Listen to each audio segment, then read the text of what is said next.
श्री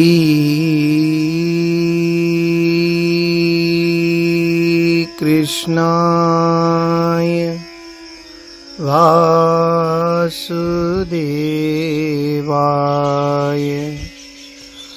देवकी नंदनाय च नंदगोपकुमाराय गोविन्दाय नमो नमः। भक्ति भक्त भगवंत गुरु चतुर नाम वपु एक, तिनके पग बंदन किए नासत विघ्न अनेक। मेरी भव बाधा हरो श्री राधा नागर दोय, जातन की झाई परे श्याम हरित द्युति होय। बंदौ गुरुपद कंज कृपा सिंधु नर रूप हरि, महामोहतम पुंज जासु बचन रवि कर निकर। सब संतन निर्णय कियो मत, श्रुति पुराण इतिहास।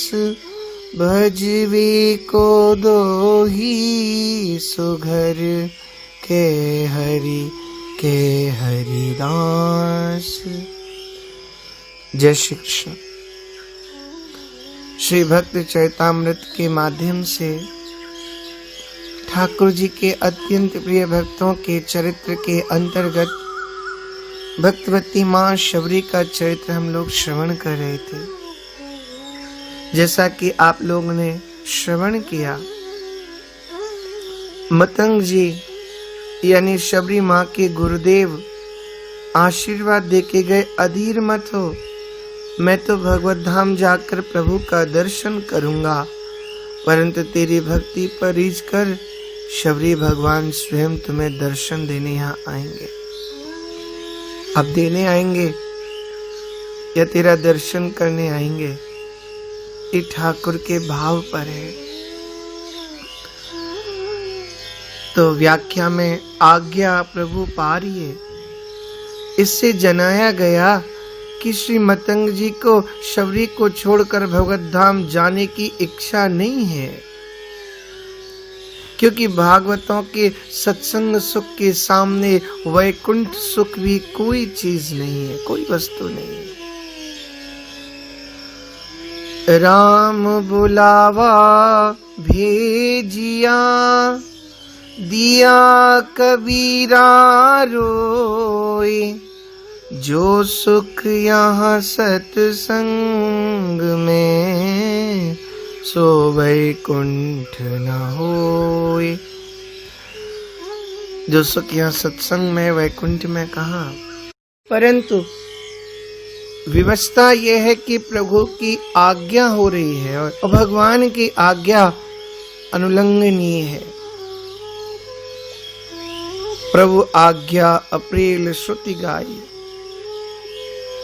राम रजाए मेटि मन माही, देखा सुना कतौ को नाही, मेटि जाए नहीं राम रजाई। विधि हरि हर शशि रवि दिश पाला, माया जीव करम कुलि काला।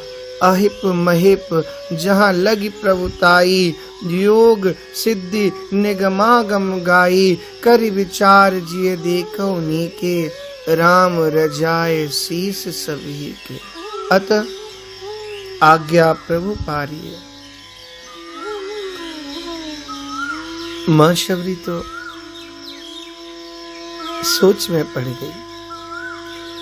गुरु को वियोग ही दारुण ले शोक दियो, जियो नहीं जात तो राम आशा लागी है।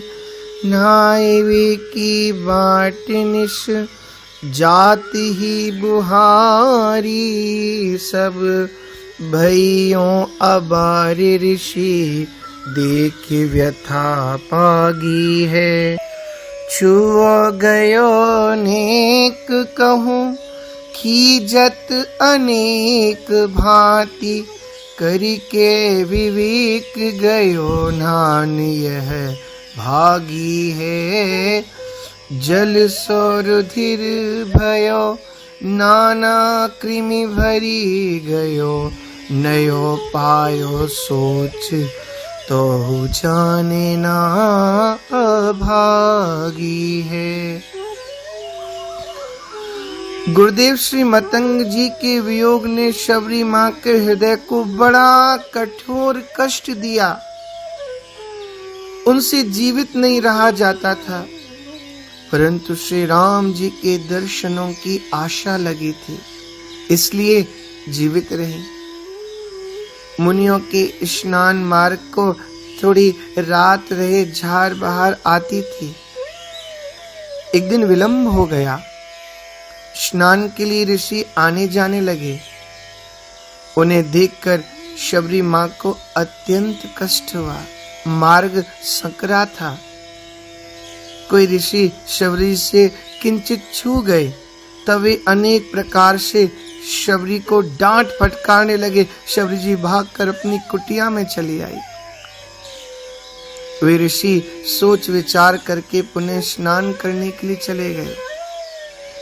सरोवर में प्रवेश करते ही उसका जल अनेक कीड़ों से भरा हुआ रुधिर के समान हो गया।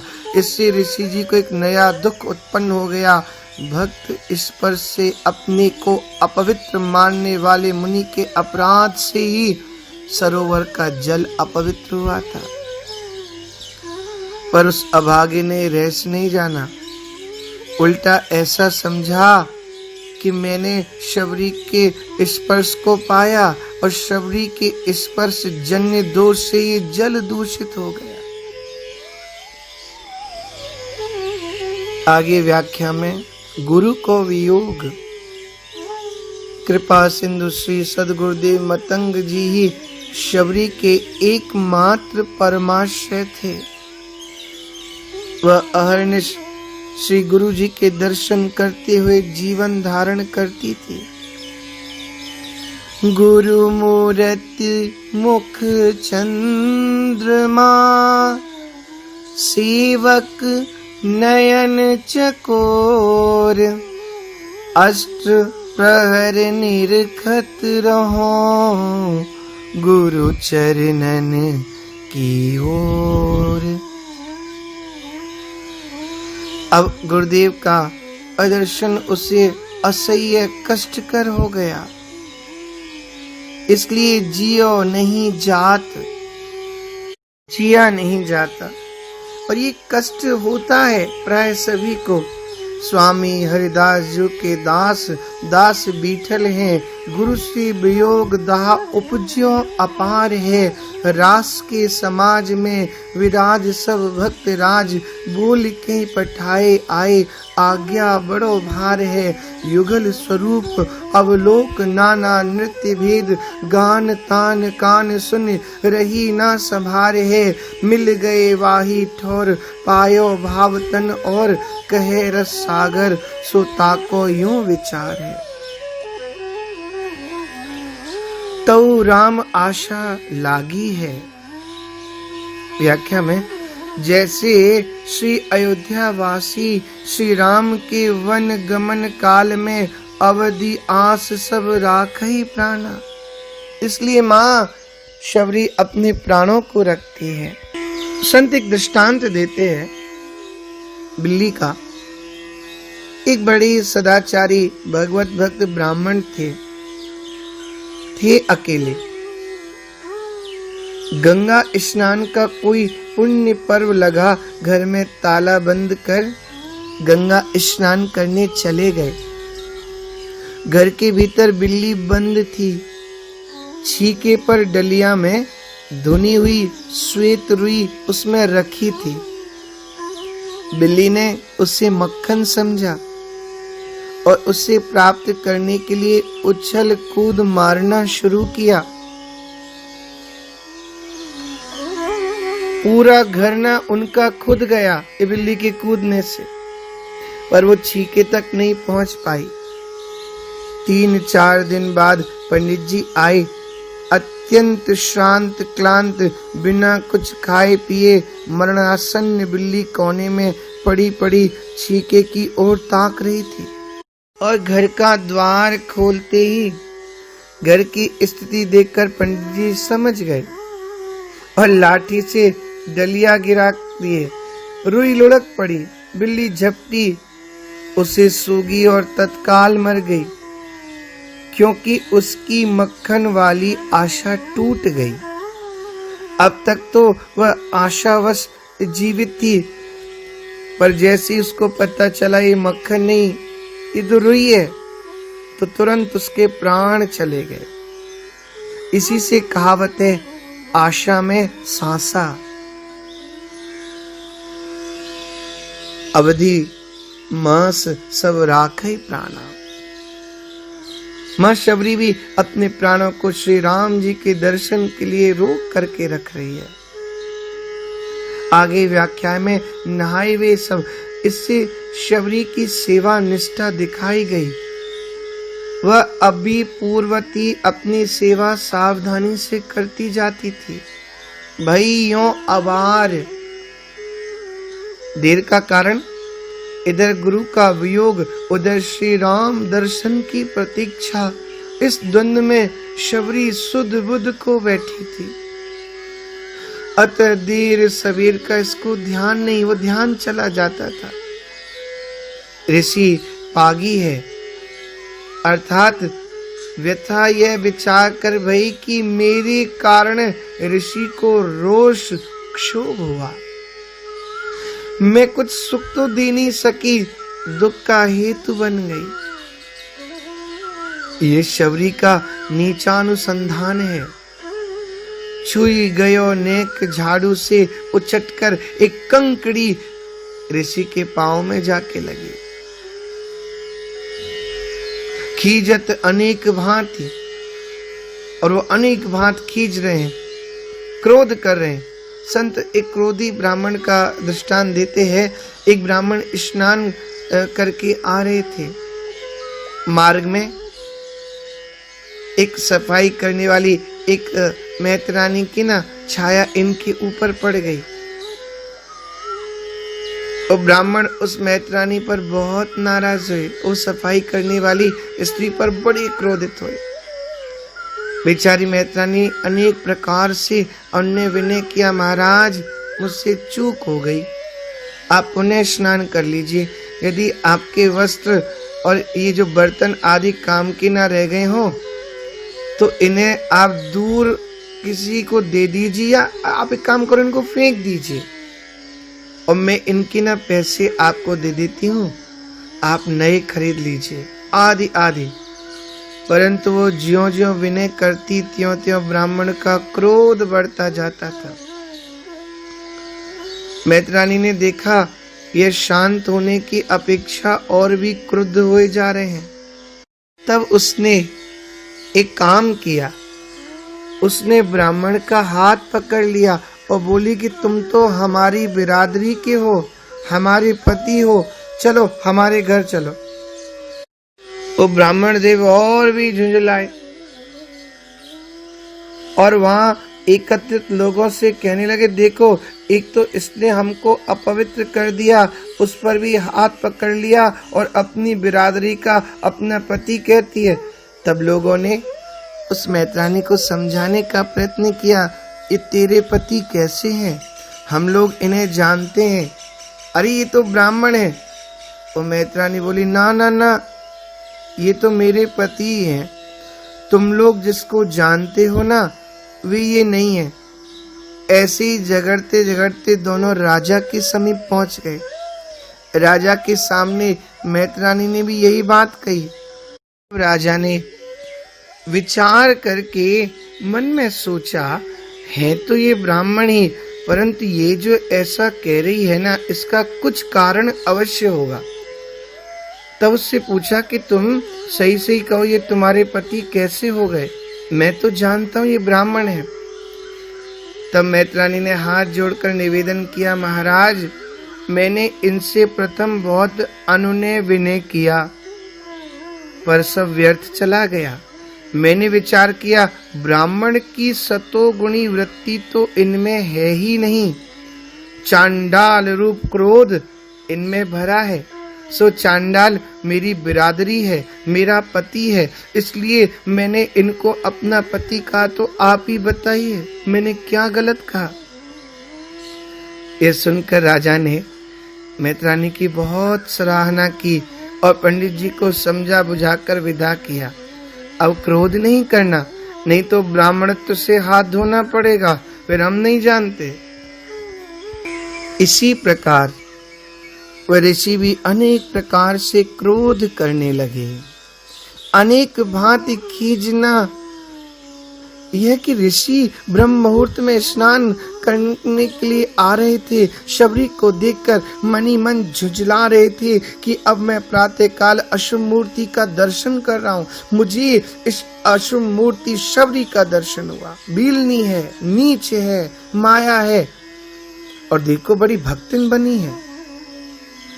सवेरे सवेरे आकर रास्ते में डट गई है, कितनी ढीठ है, ना समझ है, आदि आदि विचार। सती कहा है, जिसके प्रति द्वेष बुद्धि हो जाती है उसके गुण भी दोष ही समझ पड़ते हैं। और सत्य यही होता है, वो कुछ अच्छा भी करे ना तो गलत ही लगता है। शबरी माँ की सेवा भी इन्हें अपराधी मालूम पड़ती थी। आगे व्याख्या में करके विवेक, यह कि भीलनी से छू गया हूं, अब तो पुनः स्नान से शुद्धि हो सकती है। जा सुछा छूली ये सींचा, यहाँ पहले खीजत कहकर फिर करके विवेक कहकर जनाया गया है। पद में ऋषि ने अपनी समझ से विवेक किया, परंतु रोष में विवेक कहाँ संभव है? उस समय तो अज्ञान का बोलबाला होता है। क्रोध की द्वेत बुद्धि बिन, द्वेत की बिन अज्ञान, रामचरितमानस कहती है। महाभागवती शबरी के स्पर्श से अशुद्धि की कल्पना महा अविवेक है। ऐसे लोगों को चेतावनी देते हुए श्री भगवत रसिक जी कहते हैं, जासो सप रस चाहिए तासो अपरस नीत, जासो अपरस चाहिए तासो चिबु को चित्त, तासो चिबु को चित्त भई विपरीत बुद्धि अब असन वसन आचार, कनक कामिनी राचे सब भगवत रसिक अनन्य, करे इस पर धाता सो पतित होई गिरि परे, परम पद हो सो जासो। श्री वल्लभ कुल में अपरस सपरस का बहुत विचार है। एक बार गोसाई श्री विठल नाथ जी स्नान करके अपरस में श्री ठाकुर जी की सेवा में जा रहे थे। उसी समय इनका भांजा आया और इन्हें चरण छू करके उसने प्रणाम किया। गोसाई श्री विठल नाथ जी ने पूछा, तुम कौन हो? वह तुरंत बोला, मैं आपका भांजा। फिर उन्होंने पूछा, तुम कौन हो? उसने तुरंत वही उत्तर दिया। एक बार नहीं, 2 बार नहीं, 3 बार गोसाई विठल नाथ जी ने पूछा, तुम कौन हो, कौन हो? उसने वही उत्तर दिया। गोसाई जी ने कहा, अच्छा भांजे हो? पुनः वापस लौट के जा रहे थे श्री ठाकुर जी की सेवा करने के लिए, परंतु वापस आ गए, स्नान किया और स्नान करके फिर से ठाकुर जी की सेवा में गए। एक दिन ऐसे ही भगवान की सेवा में, श्री ठाकुर जी की सेवा में जा रहे थे, तो एक मारवाड़ से आए एक वैश्य ने चरण छू करके प्रणाम कर लिया। गोसाई श्री विठल नाथ जी ने इनसे भी पूछा, आप कौन हो? उसने उत्तर दिया, मैं वैष्णव हूं। फिर पूछा, आप कौन हो? उसने फिर भी कहा, मैं वैष्णव हूं। तो 3 बार पूछे और 3 बार वही उत्तर मिला, मैं वैष्णव हूं। गोसाई जी मुस्कुरा गए।